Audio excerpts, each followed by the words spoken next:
Well, it's time now for the press review, and for that, Diptyque Laurent joins me on set. Good morning, Diptyque. So let's start with the verdicts handed down, of course, in France's biggest trial into the November 2015 terror attacks. It's on the front page of Le Figaro, the French right-wing paper today, which calls it a trial for the history books. The paper describing that trial that concluded with the verdict hearing yesterday in Paris. The 20 defendants handed their sentences ranging from a few years in prison to life in prison with little possibility for parole. That's the sentence handed down to Salah Abdeslam, who is the only survivor of the Islamic State group terror cell that launched those attacks in Paris.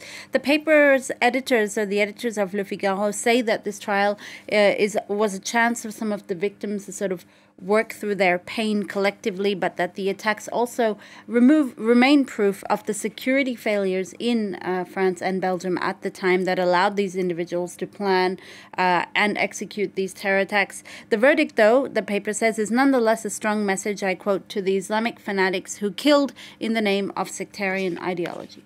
Speaking of sectarian issues, Diptyque, let's move on now to a horrific killing of a tailor in India that's once again sparked religious tension there. That's right. The murder of this tailor in the Indian city of Udaipur was actually captured on video by his assassins.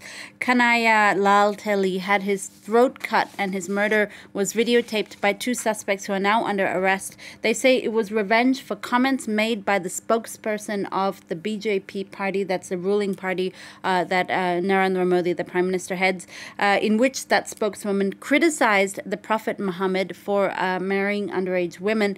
This tailor had tweeted his support in favor of her comments. His death now has really sent shockwaves through India for the brutality of it, but also for the religious tensions that have once again come to a boil between Hindus and Muslims in India. Investigators are treating this killing as a terror attack.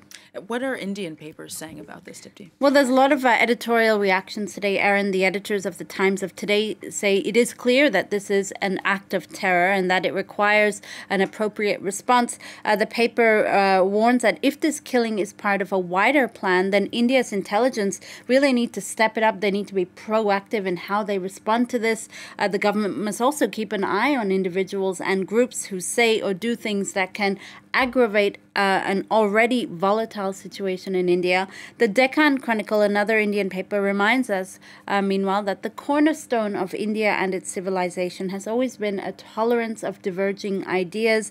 I quote, "Those who believe they must force their writ on others have no place in a secular democracy. If they don't understand that, then the law must make them understand that."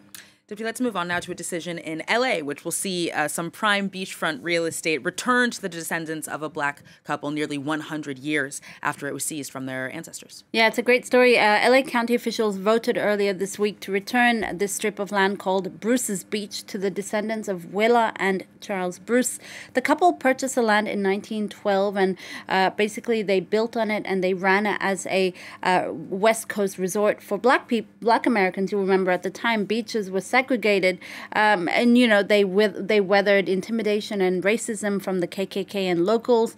But then in the 1920s, the local city council seized the land from them, saying that they needed it to build on a park. But for many decades, it laid vacant until it came into the ownership of the state of California in 1948. This decision, though, is significant. It's a significant victory for the descendants of Willa and Charles Bruce, because they'll now have full ownership of the land nearly a century after it was taken from their ancestors. A grassroots group is actually pushing for similar reparations for 5 other black American families who suffered a similar fate. Aaron. Diptyque, staying on the topic of racism, a former 3-time Formula One champion has now apologized for some of the comments that he made about Lewis Hamilton, a 7-time champion. Yeah, that's right. These comments were made by a former Formula One world champion, a Brazilian, Nelson Piquet, who won 3 drivers' championships in the 1980s. So these comments were made in November last year. At the time, he was reacting to the British Grand Prix race in which Lewis Hamilton collided with his rival Max Verstappen on the first lap that sent Verstappen hurtling into the barriers. A bit of backstory, Verstappen's girlfriend is the daughter of this Brazilian driver, Nelson Piquet. So basically he slammed Lewis Hamilton's driving at the time using a word in Portuguese that could perhaps best be described as the equivalent of the N-word. The Brazilian, that video sort of resurfaced, and the Brazilians now sort of been forced to apologize, but he didn't really apologize fully. You know, he kind of said, well, this term it's not so derogatory in Portuguese. My comments were taken out of context. Nonetheless, he's now been banned for life from the Formula One paddocks.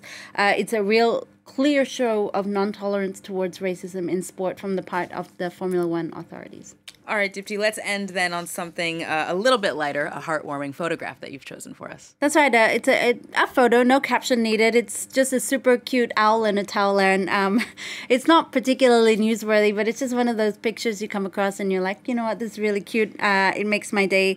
It's a little mountain scops owl native to southern China and Southeast Asia. This little baby owl looking a little terrified as he gets a little medical checkup. But hey, going to the doctor is never a hoot anyways. I'll let you end on that pun, Dipti. I'm not sure I can come up with another owl pun in the minutes that remain, so we'll leave it there. Thank you very much, Dipti Laurent.